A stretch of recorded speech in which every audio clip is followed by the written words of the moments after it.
Today I'm reviewing one of the best BMWs ever made, the E30 325i, a legend amongst Bavaria's finest, and I'm really excited to go back to proper BMW DNA, rear-wheel drive, naturally aspirated engine and a manual gearbox. Now it's a very cold day today and it's a beautiful excuse to go and get a coffee. I'm Max Latavani and welcome to Driven Plus.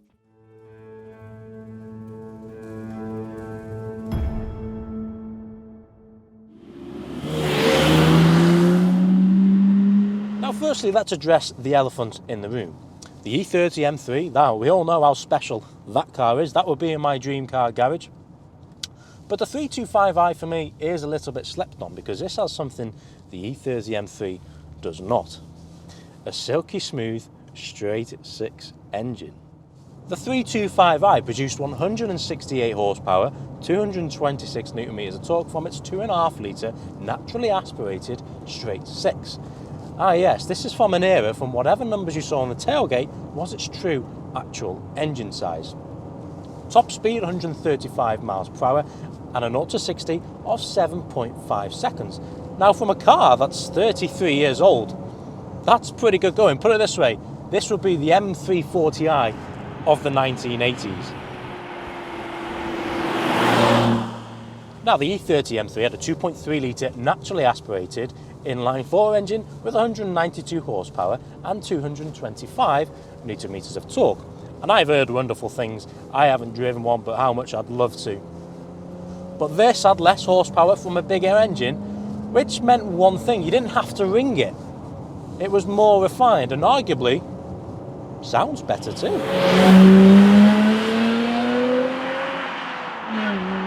The E30 325i came in three body shapes: the Touring, Saloon and what we're in here, the Coupe. And it was a popular car. BMW produced 352,000 worldwide of these things. And the engine too wasn't just found in the 325i. It was found in the very rare Z1 Roadster. And for my American viewers, that's the Z1 Roadster. I had to get that in. So in case you're wondering, this is a 1990 model E30 325i, and the 325i came from 1985 to 1990 and it replaced the 323i. And the E30 started in 1982 and ran for 8 years, in which it replaced the E21. But what got me into BMWs? Well, I was too young for the E30 M3, the E36 M3 and the E46 M3. I was around 8 years old when the E92 came out. And that's when I started to appreciate what cars were about. I remember getting a model of an Alpine White E92 M3 when I was around 8 or 9 years old, still got it. And that toy car kick-started my love for BMWs. And when people have disagreements on what the best M3 is, I just think it boils down to a generational thing, because they're all amazing and different in their ways. But what was my hero M car? The E92 M3. And you're sitting there now and thinking, well, why am I saying that when I've got an M4 CS? Why haven't I got an E92 M3? To be honest, I don't know. I just love my M4 CS. Will I have an E92 one day? Oh yes, I'm just waiting for that chance.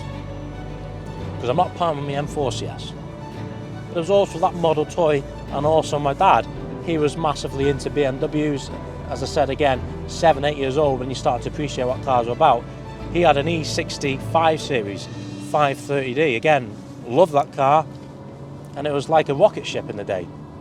He loved his diesels, still does. Then he had a 730D, then an X5, and then he went into his Range Rovers. But at that age, from me being 7 to 11 and 12, being brought up around BMWs, and going back to where it all started, such as the E30, the building blocks to the E92, the foundations of success for one letter and one number, M3. So yeah, it's a pretty special place to be.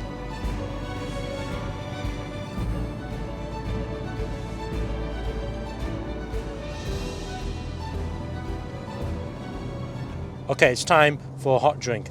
Let's go to the coffee shop. My temp gauge on my 1990 BMW says it's 4 degrees C. Yes, that's still working correctly because it is definitely cold.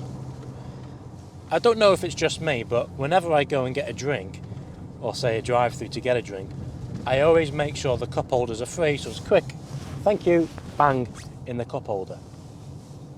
Well, that's just me. But there's no cup holders. Where am I going to put my coffee? Oh, I'm sorry, BMW, but I just do not like cars with no cup holders. I'll let you off though, Mr. E30. I love you. Anyway, here we are at Costa drive-through in the BMW E30 325i, the coolest car in this queue, or probably even in this car park. Josh is in his Upper GTI, so sorry, Josh. But yeah, do you know what? You may judge me for my order, but I am partial to a vanilla latte. Yes. But I am young. It's probably a trend at the moment. I'll grow out of it, as our parents say. But whilst I'm waiting the queue, what's the head turnometer like? Well, to be fair, I've had a few thumbs up, a few pointers, and oh, look at that. So it definitely does get attention, I will say that. It doesn't get as much attention as that Escort Cosworth I reviewed the other week. If you want to watch my review on that car, click up on the pop-up banner. But yeah, it's Escort Cosworth, the BMW 325i. The Escort Cosworth is probably what working man's supercar sleigh, whereas this is, yeah, this was business exec, a level up. Yes, considerably. Welcome to Costa, what can I get for you? I will have a large vanilla latte, please. Large vanilla, was that? Yes, please. Would you like any cream on that? No thanks, no. No, that's fine. Thank you. Any toasties or cakes to go with that today? Just the coffee, thank you. Yeah. Was that everything, sorry? Yeah, that's everything, yeah. Okay. Thank you. Any cream with my coffee? Cream with a vanilla latte? I've never been asked that ever in my life. Hi. Can I play? Oh, I do have a Costa card actually, yeah. Thank you very much.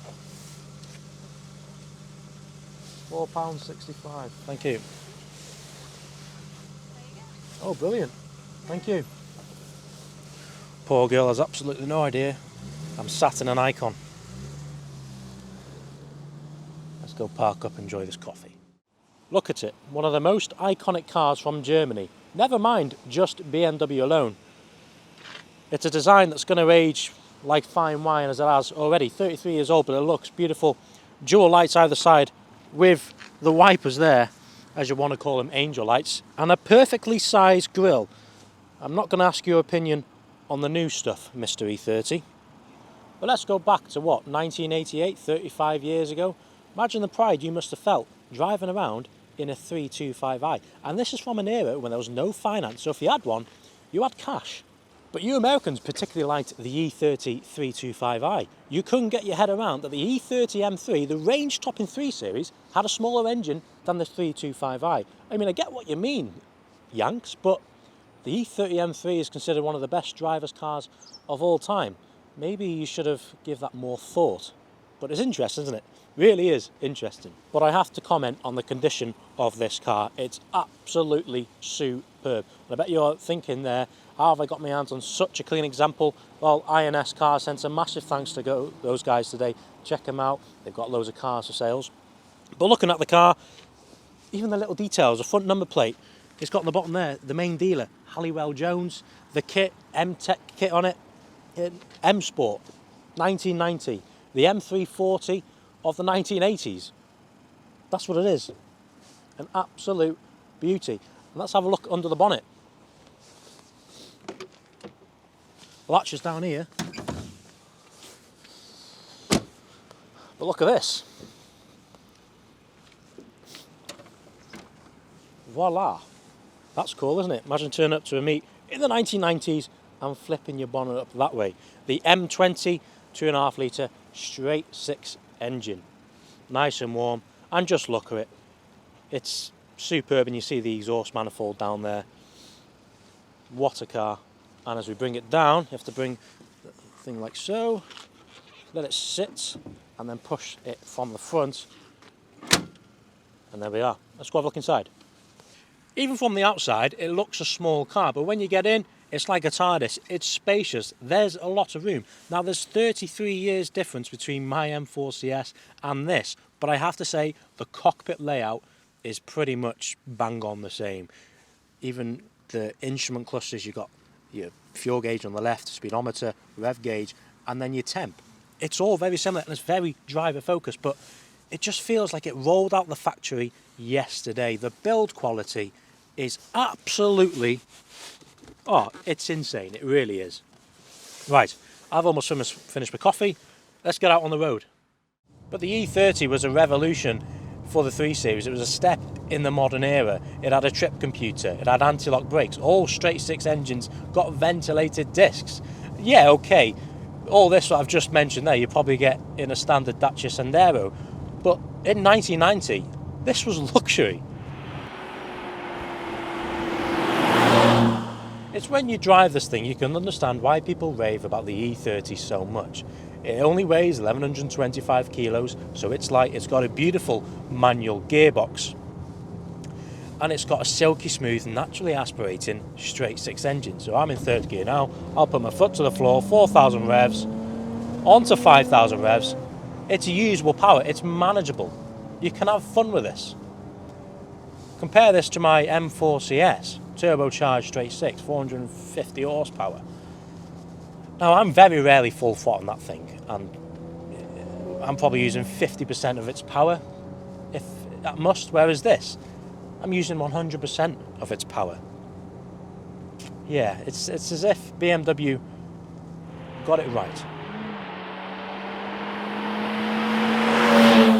It's just such a smooth delivery of power. It's manageable, and when a car is as pleasing as it is to drive as this, you don't want to drive fast, you just want to take it in and just drive it elegantly.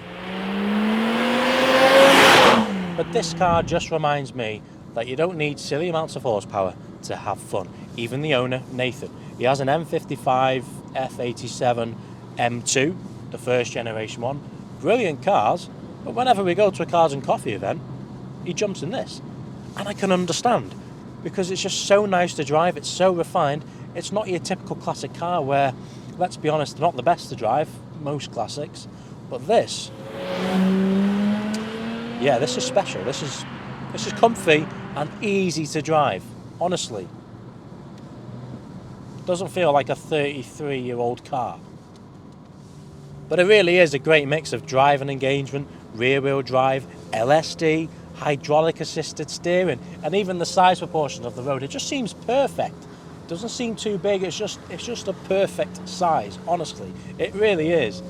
You don't feel too big on the road, where arguably some of the M cars nowadays, the big 3 Series, I'd love to put this against the 2 Series. I think the 2 Series would dwarf this. It just shows how much cars have gone bigger. Because they really have, haven't they? They've gone huge. But listen to this. It's fast. But this car has had a few modifications. Got a lightened flywheel, so you definitely can feel it when I started driving this at the start of the day. Very close to stalling it a few times. But it's also got an exhaust manifold, Scorpion, and it's also got Bilstein inserts. So she handles well, she sounds great, and she drives great. But yeah, there's a massive price difference between the 325i and the E30 M3. It depends how deep your pockets are. If you want a straight 6 engine, well, you go for the 325i. But if you're really particular about that M badge, well, yeah, of course, you're going to go for the M3. But the 325i is insanely good value for money, and they are creeping up now, so you're going to have to get ahead of the curve, and they're only really going to go one way. But it's a phenomenal machine, shall we say, the ultimate driver machine. A big, massive thank you to INS Car Centre today. It's been an absolute pleasure to drive this. Check those guys out for any cars they've got for sale. Please be sure to like this video and subscribe to our channel to make sure you don't miss out on any of our latest content. Thank you. Goodbye.